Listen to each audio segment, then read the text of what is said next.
MTP pills और उससे जुड़ी हुई बहुत सारी ऐसी बातें जो लगता है कभी कोई बता दे तो मेरा काफ़ी सफ़र आसान हो जाए। प्रैक्टिस में सबसे ज़्यादा जो पूछे जाने वाला सवाल है कि मैम एमटीपी पिल्स ले लिया है अब क्या करें। तो चलिए आज बहुत अच्छे से समझते हैं कि एमटीपी पिल्स लेने के बाद ब्लीडिंग कितने दिन में शुरू होती है, कितने दिन तक चलती है और कब हमें ऐसा लगना चाहिए कि सिक्योर है हम, अब ब्लीडिंग और नहीं होगी और नेक्स्ट पीरियड कब आएगा। सारी चीज़ें इस वीडियो में डिस्कस करने वाले हैं। तो मैं डॉक्टर शिवानी फीमेल रिलेटेड जितनी भी प्रॉब्लम हैं उन सब में अगर आपको कोई सजेशन चाहिए, कोई आपको गाइड करने वाला चाहिए तो I am here. You can take my online consultation और ऑफलाइन टू। सबसे पहले तो इस टॉपिक पे बात करते हैं कि प्रेगनेंसी अबॉर्ट करना है जिसके लिए हमने एमटीपी पिल्स ली है, उसको लेने के बाद ब्लीडिंग कब शुरू होगी। तो सबसे पहले ब्लीडिंग तो शुरू हो जाएगी पिल्स लेने के 4-6 घंटे बाद या फिर सेकंड डे से।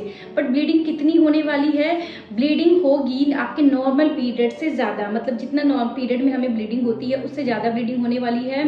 दूसरे तीसरे चौथे दिन तक ब्लीडिंग ज़्यादा हो सकती है। लगभग 7 दिन चलती है ब्लीडिंग और उसके बाद ब्लीडिंग बंद हो जाती है। तो 7 से 10 दिन के बीच अगर आपकी ब्लीडिंग बंद हो गई है तो आप एक अल्ट्रासाउंड करा सकते हो और अल्ट्रासाउंड करा के आप देख सकते हो कि कहीं कुछ रह तो नहीं गया है। उस हिसाब से डिसाइड करते हैं कि आपकी ब्लीडिंग आपका इस हिसाब से डिसाइड करते हैं। रिपोर्ट देख के हम बता सकते हैं कि आपका एबॉर्शन पूरा हुआ है या नहीं हुआ है। दूसरी सिचुएशन ये आती है कि अगर ब्लीडिंग बहुत ज़्यादा हो रही है, 7 डेज में भी नॉर्मल नहीं हुई है, जैसे मैंने पैटर्न बताया कि 3 दिन ज़्यादा ब्लीडिंग होगी, बट उसमें भी अगर बहुत ज़्यादा ब्लीडिंग है, हर घंटे आपको पैड चेंज करने की ज़रूरत है, तो ये एक्सेस है, आपको तुरंत डॉक्टर को कंसल्ट करना है। बट हाँ, अगर ठीक है, ब्लीडिंग है, मैनेजेबल है, 4-6 घंटे में एक पैड आप यूज़ कर रहे हो, बट नॉर्मल पीरियड से हमेशा ही ज़्यादा होगी क्योंकि आपने पिल्स ले रखी है। तो अगर 7 दिन तक भी ब्लीडिंग बंद नहीं हो रही है तो आपको अपने डॉक्टर को कंसल्ट है, एक यूएचजी कराना है और उसके बाद देखना है कि कुछ अंदर रह तो नहीं गया। अब बहुत सारे लोग ये पूछते हैं कि आरपीओसी जैसे जो भी अगर कुछ अंदर रह गया है, अगर सब कुछ निकल गया तो नॉन ग्रेविटी यूट्रस करके आएगा, अगर कुछ भी अंदर रह गया है तो एक वर्ड यूज होता है आरपीओसी। अगर आपने एबॉर्टिव पिल्स ली है, आप अपना अल्ट्रासाउंड करा चुके हो तो आप ये वर्ड अपने अल्ट्रासाउंड में ढूंढ सकते हो। आरपीओसी मतलब रिटेन प्रोडक्ट ऑफ कंसेप्शन, जो आपने कंसीव किया था बेबी, उसका जो काफी कुछ निकल गया बट जो यूट्रस में रह गया उसको रिटेन प्रोडक्ट कहते हैं। उसका साइज हमेशा सोनोलॉजिस्ट या रेडियोलॉजिस्ट उसकी साइज हमेशा मेंशन कर देते हैं।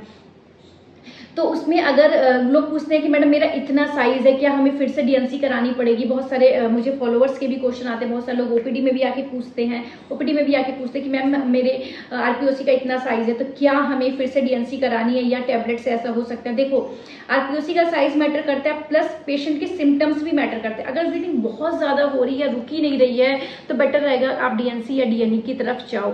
बट अगर बहुत ज्यादा नहीं है फिर भी आरपीओसी का साइज है तो हम कई बार उसको टैबलेट दे के भी देख लेते हैं और कई बार क्योर हो जाता है, कई बार क्योर नहीं भी होता है। तो पेशेंट टू पेशेंट वेरी करता है, हर एबॉर्शन का केस अलग होता है। तो एक ने गोली ली और दूसरे ने भी गोली ली तो हम दोनों को एक दूसरे से कंपेयर नहीं कर सकते, क्योंकि उसका जीए, उसका जेस्टेशनल एज हो सकता है कुछ और हो और जो दूसरी पेशेंट है उसका जेस्टेशनल एज कुछ और हो, किसी का 6 वीक्स है, किसी का 8 वीक्स है, तो दोनों में अलग अलग कॉम्प्लिकेशन देखने को मिलेंगे। तीसरी चीज आती है कि आपको नेक्स्ट पीरियड कब आएगा। ठीक है, नेक्स्ट पीरियड कब आएगा, तो नेक्स्ट पीरियड जो आएगा वो आपको 4 से 6 हफ्ते लग जाएंगे नेक्स्ट पीरियड आने में। बट इस दौरान जो आपके एबॉर्शन का डेट है उससे 4 से 6 हफ्ते लग जाते हैं नेक्स्ट पीरियड आने में। हो सकता है 1-2 साइकिल भी लग जाए रेगुलर मेंसेस आने, पीरियड तो आएगा बट कभी स्कैंटी आ जाता है क्योंकि बहुत ज्यादा ब्लीडिंग हो गया। तो उसमें आपको पैनिक नहीं होना है, आपको अच्छे से अपने डॉक्टर के कॉन्टेक्ट में रहना है। अगर ब्लीडिंग आपकी एबॉर्शन के टाइम पे ज्यादा हो गई थी तो आप आयरन फॉलिक एसिड ले सकते हो जिससे कि आपका हीमोग्लोबिन मेंटेन है, वो आपको कंसल्ट आप करोगे तो आपके डॉक्टर आपको खुद ही प्रिस्क्राइब करेंगे। नेक्स्ट आता है कि अगर आपका पीरियड रिज्यूम हो जाने वाला है बट इस दौरान पूरे चांसेस होते हैं कंसीव होने के, तो आपको कोई ना कोई कंट्रासेप्शन मेथड जरूर यूज करना है अगर आप हस्बैंड के साथ रिलेशन बना रहे हो। दूसरी चीज ये होती है कि कौन से ऐसे वार्निंग साइन है एबॉर्शन के या एबॉर्टिव पिल्स लेने के बाद जिसमें आपको देर न करते हुए तुरंत ही अपने डॉक्टर को कंसल्ट करना है। इस वीडियो के माध्यम से मैं आपको अवेयर करना चाह रही हूँ कि अगर आपने एमटीपी पिल्स ले ली, अगर आपने एबॉर्शन वाली दवा ले ली है और आप में ये साइन दिखते हैं तो आपको 1 मिनट भी डिले किए बिना अपने नियर बाय डॉक्टर को जरूर से जरूर कंसल्ट करना है। सबसे पहला साइन है कि आपको एक्सेसिव ब्लीडिंग हो रही है, मतलब ब्लीडिंग इतनी ज्यादा हो रही है कि आप दिन भर कपड़े ही बदल रहे हो, आप दिन भर पैड ही चेंज कर रहे रहे हो, मतलब एक्सेसिव ब्लीडिंग हो रही है। दूसरा साइन होता है कि आपको बहुत सीवियर पेन हो रहा है, आपको लोअर एब्डोमेन बैक में या थाइज में बहुत ही ज़्यादा सीवियर पेन हो रहा है जिसको आप टॉलरेट नहीं कर पा रहे हो। आ रहा है कि जो आपका डिस्चार्ज हो रहा है वो बहुत ही फाउल स्मेली हो रहा है, मतलब इतनी स्मेल आ रही है कि कोई अगर बाहर से अंदर आ रहा है तो पूछ रहा है कि कैसी स्मेल आ रही है, मतलब बहुत ही फाउल स्मेली आ रही है, प्लस उसके साथ आपको फीवर भी आ रहा है। तो ये वार्निंग साइंस हैं, आपको इसमें थोड़ा सा भी वेट करने की ज़रूरत नहीं है। कई बार क्या होता है कि ब्लीडिंग बहुत ज़्यादा होती है बट हमें एहसास नहीं होता है कि ब्लीडिंग ज़्यादा हो रही है, मतलब हम पैड तो चेंज कर रहे हैं बट हम इसको नॉर्मल मानते हैं। ब्लीडिंग के साथ अगर आपको डिजीनेस आ रहा है, चक्कर आ रहा है, आपको बेहोशी आ रही है, आप अपना डेली रूटीन एक्टिविटी नहीं कर पा रहे हो, आपकी डेली रूटीन हैम्पर कर रही है, ये सारी चीज़ें आपकी वार्निंग साइन है। समराइज कर देती हूँ, अगर आपको सीवियर ब्लीडिंग हो रही है, सीवियर पेन हो रहा है, आपको फाउल स्मेल जा रहा है, फीवर है आपको और आपको डिजीनेस, चक्कर या बेहोशी आ रही है, तो आपको घर पे 1 मिनट भी नहीं रुकना है और तुरंत ही अपने डॉक्टर को कंसल्ट करना है। सो अगर इससे रिलेटेड कोई और बात है, कोई और क्वेरी है तो मुझे कमेंट में लिखना, मैं उस पर भी आपको एजुकेट करने की कोशिश करूँगी। वीडियो में बने रहना। मैं अब उन टॉपिक्स को लेने वाली हूँ जो कि बहुत ही ज़्यादा कॉमन है और बहुत ही ज़्यादा रेलेवेंट है, जो मुझसे बहुत ही ज़्यादा पूछा जा रहा है, उसी पे वीडियो बनने वाला है।